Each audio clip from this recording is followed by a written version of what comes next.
Dear students, last class में अपन ने digestive system की फिजियोलॉजी स्टार्ट की थी।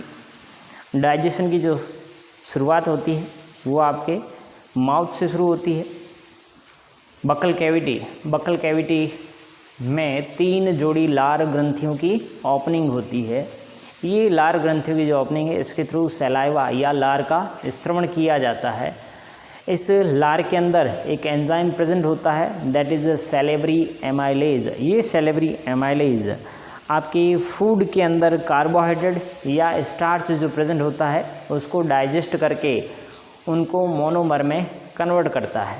तो लास्ट क्लास में अपन ने माउथ और बक्कल कैविटी के बारे में डिस्कस किया था। तो बक्कल कैविटी के बारे में वापस बात करूं तो बक्कल कैविटी में 3 जोड़ी लार ग्रंथियां प्रेजेंट होती है, 3 पेयर्स ऑफ सैलिवरी ग्लैंड। ये जो 3 जोड़ी लार ग्रंथियां हैं इनके थ्रू सलाइवा का सीक्रेशन किया जाता है। सलाइवा या सलाइवरी सीक्रेशन जिसको अपन लार कहते हैं। इस सलाइवरी सीक्रेशन में सलाइवा में एक एंजाइम प्रेजेंट होता है, दैट इज़ सलाइवरी एमाइलेज। तो सलाइवा में जो एंजाइम प्रेजेंट है सलाइवरी एमाइलेज, जैसा कि नाम से पता चलता है एमाइलेज वर्ड जो है कार्बोहाइड्रेट से रिलेटेड है। कार्बोहाइड्रेट को डाइजेस्ट करने वाला एंजाइम है कौन? एमाइलेज। इस सलाइवरी एमाइलेज का अनदर नेम है दैट इज़ टाइलिन। तो दोनों नाम ध्यान रखने हैं आपको, टाइलिन और सलाइवरी एमाइलेज। ये सलाइवरी एमाइलेज या टाइलिन कार्बोहाइड्रेट या स्टार्च को डाइजेस्ट करते हैं। स्टार्च जो प्रेजेंट होता है गेहूं में या बाजरे में, जो भी आप चपाती लेते हो उसमें स्टार्च प्रेजेंट होता है। इस स्टार्च को या कार्बोहाइड्रेट को मोनोमर में कन्वर्ट करता है, दैट इज़ ग्लूकोज, माल्टोज और फ्रक्टोज। तो ये कार्बोहाइड्रेट की मोनोमरिक फॉर्म है और ये कौन सी फॉर्म थी? पॉलीमर वाली फॉर्म। तो पॉलीमर को मोनोमर में कन्वर्ट करता है, यानी डाइजेशन आपने पढ़ा था, डिस्कस भी किया था कि डाइजेशन क्या होता है। तो डाइजेशन सिंपल लैंग्वेज में बात करें तो बहुलक जो कार्बोहाइड्रेट है या प्रोटीन है या लिपिड है, बहुलक को एक लक में मोनोमर में कन्वर्ट किया जाता है। पॉलीमर की फॉर्म को मोनोमर की फॉर्म में कन्वर्ट करने की प्रोसेस ही क्या कहलाती है? डाइजेशन कहलाती है। तो बक्कल कैविटी में जो 3 जोड़ी सैलिवरी ग्लैंड प्रेजेंट है उनके थ्रू सलाइवा का सीक्रेशन किया जाता है। इस सलाइवा में सलाइवरी एमाइलेज प्रेजेंट होता है जिसका दूसरा नाम है टाइलिन। ये स्टार्च या कार्बोहाइड्रेट का डाइजेशन करता है। तो डाइजेशन की जो प्रोसेस है स्टार्ट हो जाती है कहाँ से? मुख से। तो digestion start from buccal cavity या मुख। बक्कल कैविटी से ही डाइजेशन की प्रोसेस स्टार्ट हो जाती है। किसका डाइजेशन? कार्बोहाइड्रेट का। तो ये बात थी बक्कल कैविटी के बारे में। आगे बात करते हैं बक्कल कैविटी से फूड एंटर करेगा किसमें? अगला पार्ट इस आपके एलिमेंट्री कैनाल का, दैट इज़ ईसोफेगस, उसके बारे में बात करते हैं। तो पूछा जाए आपको फूड डाइजेशन की प्रोसेस स्टार्ट कहाँ से होती है, तो ओरल कैविटी से, जो अभी बात की अपन ने। तो थर्ड पार्ट बढ़ते हैं डाइजेस्टिव सिस्टम का, दैट इज़ ईसोफेगस। ईसोफेगस भोजन नली जिसके थ्रू फूड कंडक्ट किया जाता है स्टमक तक। ईसोफेगस के आगे की तरफ तो ये ट्रैकिया प्रेजेंट होता है, श्वसन नली। इसके पीछे की तरफ ईसोफेगस भोजन नली प्रेजेंट होती है।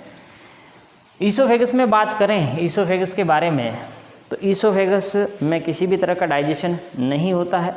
ईसोफेगस केवल और केवल एक ट्यूब होती है, यानी कंडक्टिंग नली है या कंडक्टिंग ट्यूब है जिसके थ्रू कंडक्ट किया जाता है या ले जाया जाता है किसको? फूड को। जो फूड आपके बक्कल कैविटी में प्रेजेंट है, बक्कल कैविटी के अंदर फूड को छोटे छोटे टुकड़ों में तोड़ा गया दांतों के थ्रू और सलाइवा मिक्स हुआ। इसके बाद फूड की फॉर्म कहलाती है बॉलस। तो ईसोफेगस के थ्रू कंडक्ट किया जाता है किसको? फूड को। Oesophagus it is conducting tube, conducting tube जो कंडक्ट करती है किसको, conduct bolus, bolus form of food. तो फूड सलाइवा के साथ मिक्स हो चुका है, फूड की बॉल वाली फॉर्म जो बक्कल कैविटी से ईसोफेगस में जाएगी उसको नाम दिया है क्या, बॉलस। तो बॉलस क्या है, मिक्स्ड विद सलाइवा। तो फूड है जो सलाइवा के साथ अच्छे से मिक्स हो रखा है, उसी को नाम दिया है बॉलस। तो ईसोफेगस कंडक्ट करती है किसको, बॉलस को, फूड की फॉर्म को। और ये जो बॉलस कंडक्ट होता है या ट्रेवल होता है किसके थ्रू, एक स्पेसिफिक टाइप का मूवमेंट होता है आपके ईसोफेगस में, दैट इज पेरिस्टाल्सिस, पेरिस्टाल्सिस।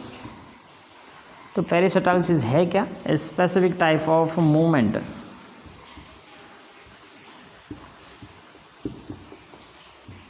यानी जो फूड बॉलस की फॉर्म में है वो आगे की तरफ ट्रेवल कर रहा है, ईसोफेगस से होता हुआ कहाँ जाएगा, स्टोमक में, किसके थ्रू, पेरिस्टाल्सिस मूवमेंट के थ्रू।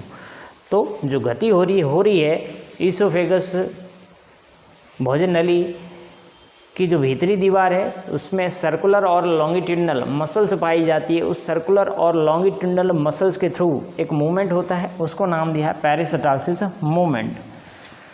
फॉर कंडक्शन या carry food from oesophagus to stomach, stomach तक फूड को ले जाने के लिए, कैरी करने के लिए स्पेसिफिक टाइप का मूवमेंट होता है, किसके थ्रू, ईसोफेगस की भीतरी जो वॉल है उसमें दो टाइप की मसल्स पाई जाती है, उस मूवमेंट को नाम दे दिया है इन्होंने पेरिस्टाल्सिस मूवमेंट। तो इम्पोर्टेंट है ये वर्ड पेरिस्टाल्सिस मूवमेंट। पूछा जाता है 1 नंबर का क्वेश्चन, या पूछा जा सकता है पेरिस्टाल्सिस मूवमेंट कौन से अंग से रिलेटेड है। तो ईसोफेगस पाचन तंत्र या एलिमेंट्री कैनाल का ही एक पार्ट है, उसमें भोजन को आगे की तरफ धकेलने के लिए स्पेसिफिक टाइप का मूवमेंट होता है, that is known as peristalsis movement. तो ईसोफेगस में किसी भी तरह का डाइजेशन नहीं होता है, ये बात ध्यान रखने की है कि किसी भी तरह का डाइजेशन ईसोफेगस में नहीं होता है, सिर्फ ईसोफेगस एक कंडक्टिंग ट्यूब है, भोजन को स्टमक तक ले जाने की एक नली है। So there is no digestion in oesophagus. तो digestion is starting from buccal cavity with the help of salivary amylase. तो सलाइवरी एमाइलेज ने स्टार्च को कन्वर्ट किया monomeric form, that is glucose, fructose और माल्टोज। उसके बाद ईसोफेगस के बाद फूड जाता है कहाँ पर, स्टोमक में। तो 4th पार्ट हो गया आपका स्टोमक। स्टोमक के बारे में बात करें, स्टोमक में फूड करीबन 4 से 5 आवर्स तक रहता है, 4 से 5 घंटे तक फूड रहता है। और स्टोमक के बारे में बात करें, जो इसकी इनर वॉल है, स्टोमक की जो भीतरी दीवार है, वहाँ पर कई सारी म्यूकोजल सेल्स, कुल मिला के अपन बात ये कर रहे हैं कि स्टोमक की जो भीतरी दीवार है मेनली म्यूकोजल सेल से मिलके बनी होती है, स्पेसिफिक टाइप की सेल्स है, भीतरी दीवार जो है उन्हीं म्यूकोजल सेल से मिलके बनी होती है। तो इनर वॉल जो है स्टोमक की वो किसकी बनी हुई है, म्यूकोजल सेल, म्यूकोजल सेल्स, या ये कह सकते हैं goblet cells, goblet cells. Mucosal cells के साथ में ही कई सारी गॉबलेट सेल्स पाई जाती है। ये गॉबलेट सेल्स जो है, म्यूकोजल सेल्स या गॉबलेट सेल्स, मेनली 3 टाइप की होती है। पहला टाइप ऑक्जेंटिक सेल्स, या इसका दूसरा नाम है पैराइटल सेल्स। ऑक्जेंटिक सेल या पैराइटल सेल्स कहाँ पाई जाती है, स्टोमक की जो इनर वॉल है, भीतरी दीवार, वहाँ पर स्पेसिफिक टाइप की सेल्स पाई जाती है, that is goblet cells. Goblet sales का ही एक टाइप है, पहला प्रकार है ऑक्जेंटिक सेल या पैराइटल सेल्स। ये पैराइटल सेल या ऑक्जेंटिक सेल हाइड्रोक्लोरिक एसिड का स्त्रवण करती है, HCl हाइड्रोक्लोरिक एसिड का सीक्रेशन करती है। दूसरे टाइप की सेल्स का नाम है चीफ, या इसका एक और नाम है पेप्टिक सेल्स, पेप्टिक सेल्स और चीफ सेल्स। ये पेप्टिक सेल्स या चीफ सेल्स एक inactive form of enzyme release करती है, दैट इज पेप्सिनोजन, पेप्सिनोजन। तो पेप्टिक सेल या चीफ सेल्स के थ्रू पेप्सिनोजन रिलीज किया जाता है। पेप्सिनोजन क्या है? एक इनएक्टिव फॉर्म है एंजाइम की, जिसको एक्टिव किया जाएगा आगे अभी अपन देखेंगे। तो ये दो टाइप की ही। तीसरा जो टाइप है गॉबलेट सेल का, दैट इज म्यूकोजल सेल्स या म्यूकस सेल्स, म्यूकोजल सेल्स या म्यूकस सेल्स। ये जैसा कि नाम से पता चलता है, म्यूकोजल सेल या म्यूकस सेल किसका सीक्रेशन करेगी? म्यूकस का। म्यूकस एक चिपचिपा गाढ़ा द्रव्य होता है, लार जैसा ही, जिसको नाम दिया अपने म्यूकस। और म्यूकस करेगा क्या? फूड को लुब्रिकेट कराएगा, lubrication of food, lubrication of food, food को स्नेहकता या तरलता प्रदान करेगा। तो स्टमक में तीन टाइप की सेल हो गई। फर्स्ट इज ऑक्जेंटिक या पैराइटल सेल जो HCl हाइड्रोक्लोरिक एसिड का सीक्रेशन करती है।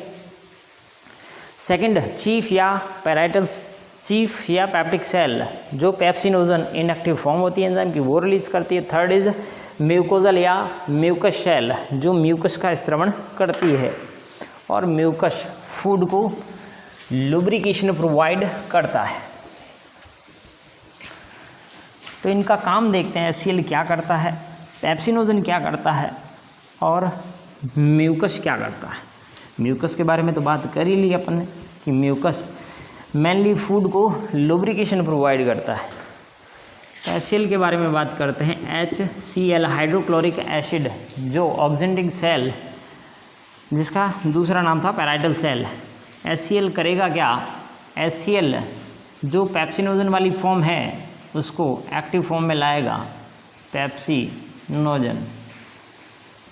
पेप्सिनोजन पर रिएक्ट करेगा। पेप्सिनोजन क्या है? इनएक्टिव फॉर्म है, इनएक्टिव फॉर्म, एंजाइम की इनएक्टिव फॉर्म है। पेप्सिनोजन किस में कन्वर्ट होगा?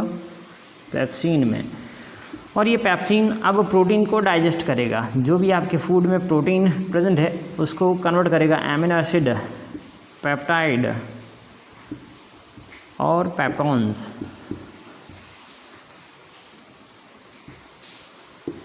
तो ये काम हो गया किसका? HCl का। HCl रिलीज किसने किया था? ऑक्जेंटिक सेल ने, ऑक्जेंटिक सेल्स या पैराइटल सेल्स। HCl मेनली करता क्या है? HCl जो है आपके स्टमक का pH डाउन करता है, स्टमक pH को ले आता है कहाँ तक?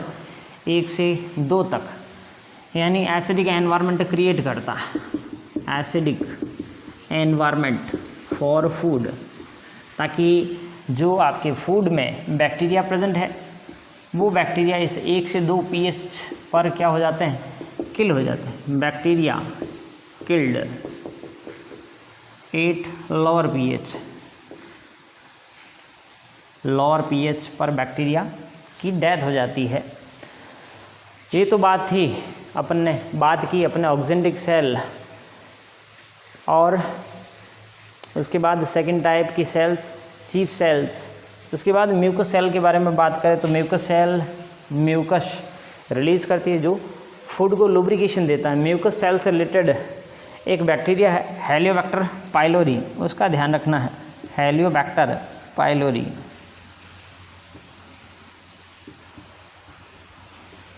हेलियोबैक्टर पाइलोरी पेप्टिक अल्सर कोज करता है, स्टमक के अल्सर कोज करता है, यानी स्टमक के अंदर जो छाले हो जाते हैं एसिडिटी के कारण, हाइपर एसिडिटी के कारण, वो छाले किस वजह से होते हैं? एक बैक्टीरियल स्पीसीज है हेलियोबैक्टर पाइलोरी। ये बैक्टीरिया करता क्या है? ये बैक्टीरिया आपके स्टमक की जो म्यूकोजल सेल्स है या म्यूकस सेल्स है उनको डाइजेस्ट कर जाता है। ड्यू टू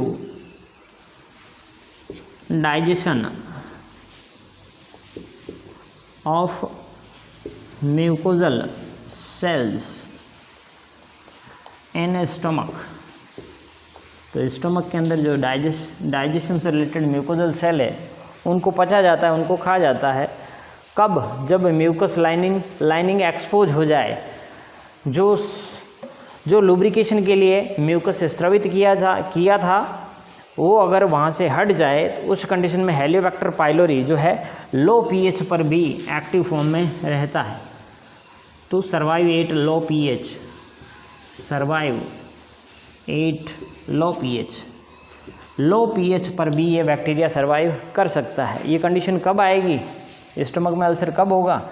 जब म्यूकोजल लाइनिंग एक्सपोज हो जाएगी। व्हेन म्यूकस लाइनिंग या म्यूकोजल लाइनिंग एक्सपोज यानी हट जाती है, म्यूकस कम बनना शुरू हो जाता है, उस कंडीशन में वहाँ की जो सेल्स हैं उनको डाइजेस्ट कर जाता है। कौन? हेलियोबैक्टर पाइलोरी, जो लो पीएच पर भी सर्वाइव कर सकता है। इसके बाद फूड एंटर करेगा स्टमक के बाद किसमें? आपके स्मॉल इंटेस्टाइन में। उसका वीडियो मैं अगले लेक्चर में डालूंगा, तब तक के लिए इसको रिवाइज